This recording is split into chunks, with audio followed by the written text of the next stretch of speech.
But first, the dangers of domestic terrorism, extremism, and efforts to counter its use of social media. The attack in Charlottesville underscored just how real this is.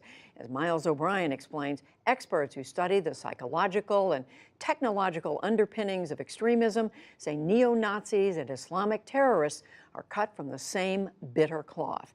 It's this week's Leading Edge and a co-production with PBS Nova.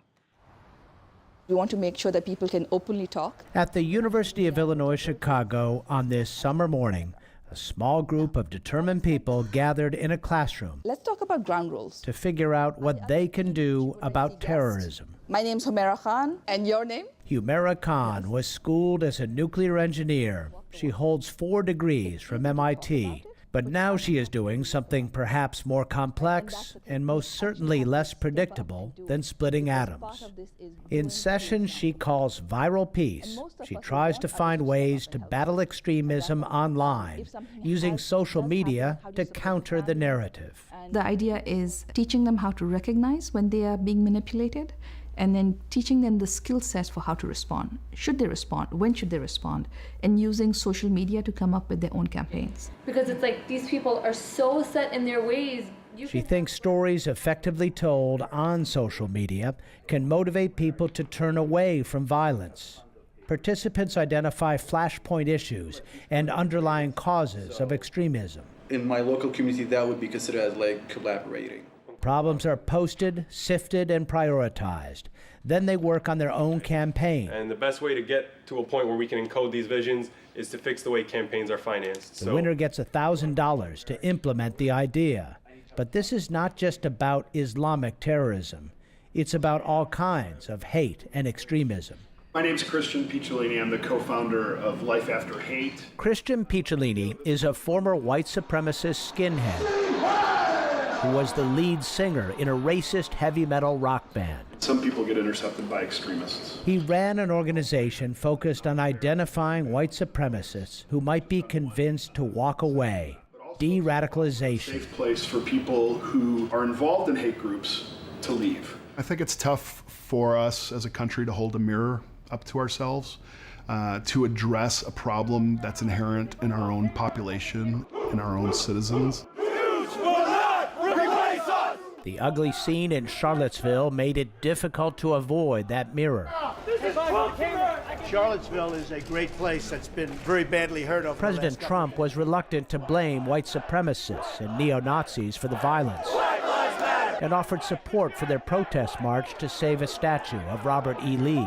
I think there's blame on both sides. And former Ku Klux Klan Grand Wizard David Duke said he was thrilled by what the president said. What's scary about Donald Trump and what's happening is not that he's creating racists. I don't believe that. I believe that these people existed. He's created a safe place for them to now vent. And he has retweeted messages from neo-Nazis, giving them a global audience. J.M. Berger is a fellow with the International Center for Counterterrorism. If you are somebody who believes that white people are being subjected to genocide, and that desperate measures are required to preserve the existence of the white race, and you get Donald Trump to retweet your content, then suddenly you have an audience of millions of people that you didn't have before. Berger studies the links between extremism, terrorism, and the internet. He has carefully tracked the rise of online recruitment and propaganda created by Islamic terrorists. Social media has inherent advantages for extremists that mainstream movements don't have, and ISIS is only the first group to realize this, and we're going to see many others. I think we're in for a decade or more of significant instability that can be attributed to the interconnectedness of the world. Social media companies have had some success thwarting the online threat from ISIS because the message is so extreme and so violent.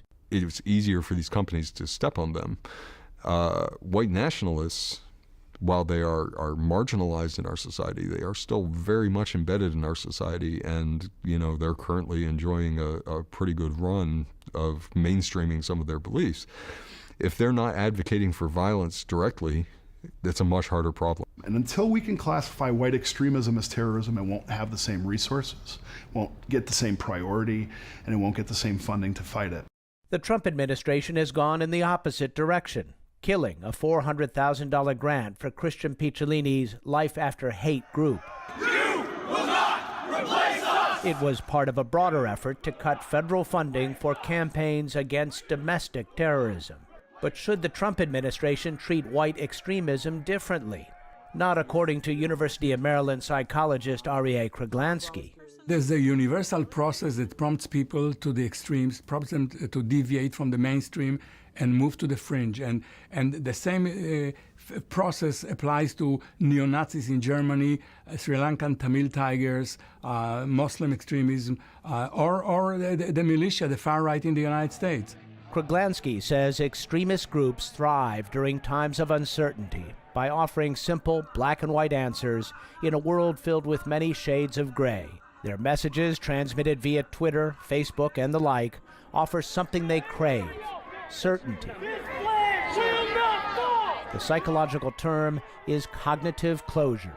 At the psychological level, it's a very same dynamic that gives us ISIS, because ISIS also thrives on a very clear-cut ideology that promises the world and promises order and fame and structure, and that's what Trump promises as well.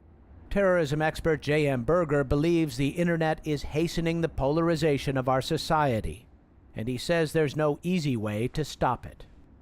I don't think that a solution is going to come around soon. I think it's going to take quite a while, and I think that identity-based extremists are going to get the most benefit out of these technologies, and I think that we're going to see the things we've seen with ISIS with other groups. But the proliferation of the internet and social media cuts in both directions. Everyone shapes you. Everyone you meet has a purpose in your life. And that is what has brought these people together in Chicago. While there is a lot of misinformation, a lot of recruitment to extremism happening online, it also serves as a wonderful platform for counter-narratives, for people to reach others with an alternate message to what the extremists are proposing, and also to link to facts so people can do their own homework. The ones who had actually dropped out of high school. Humaira Khan strongly believes in promoting a counter-narrative, stories that can motivate people to turn away from violence. We are talking about a minuscule, less than a percentage, which means we have the numbers on our side if we can actually mobilize them to actually do good.